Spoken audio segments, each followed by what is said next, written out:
Kannur Thalassery മടക്കാത്തുരുത്തിൽ കുടുങ്ങിയവരെ fire force രക്ഷപ്പെടുത്തി. വേലിയേറ്റത്തെ തുടർന്നാണ് കർണാടക സ്വദേശികൾ തുരുത്തിൽ കുടുങ്ങിയത്. അവരെ റോപ്പ് ഉപയോഗിച്ചാണ് രക്ഷപ്പെടുത്തിയതെന്നാണ് തോന്നുന്നത്. എൻ്റെ ദൃശ്യങ്ങളാണ് നമ്മൾ കാണുന്നത്. ഫിലിക്സ് വിവരങ്ങളുമായിട്ടുണ്ട്. ഫിലിക്സ്, ഇവരെപ്പോഴായിരുന്നു ഇവിടെ കുടുങ്ങിപ്പോയത്? കുറേ നേരം അവിടെ തന്നെ തുരുത്തിലായിപ്പോയോ? രക്ഷാപ്രവർത്തനം എങ്ങനെയാണ് നടന്നത്? ഇന്ന് ഉച്ചയ്ക്ക് 2 മണിയോടുകൂടിയാണ് ഫയർഫോഴ്സിന് ഇത് സംബന്ധിച്ച് വിവരം ലഭിക്കുന്നത്. തലശ്ശേരി കൊടുവള്ളിക്കടുത്ത് മടക്കാത്തുരുത്തിലാണ് ഈ 2 കർണാടക സ്വദേശികൾ, വിനോദസഞ്ചാരികളാണ് അവർ കുടുങ്ങിയത്.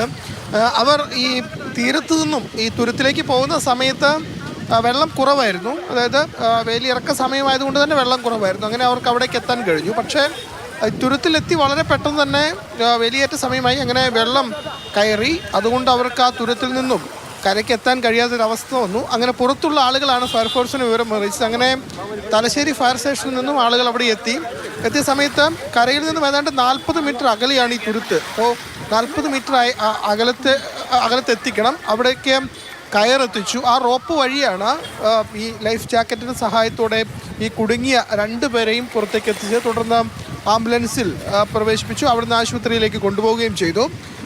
ഈ വേലിയേറ്റമാണ് കാരണം എന്നതാണ് മനസ്സിലാക്കുന്നത്. പക്ഷേ ഈ സാഹചര്യത്തിൽ ഇത്രയും പരിചിതമല്ലാത്ത ഇടങ്ങളിൽ ഉള്ള സ്ഥലങ്ങളിൽ വിനോദസഞ്ചാരികൾ എത്തുമ്പോൾ ശ്രദ്ധിക്കണമെന്നുകൂടിയാണ് ഫയർഫോഴ്സ് മുന്നറിയിപ്പ് നൽകുന്നത്.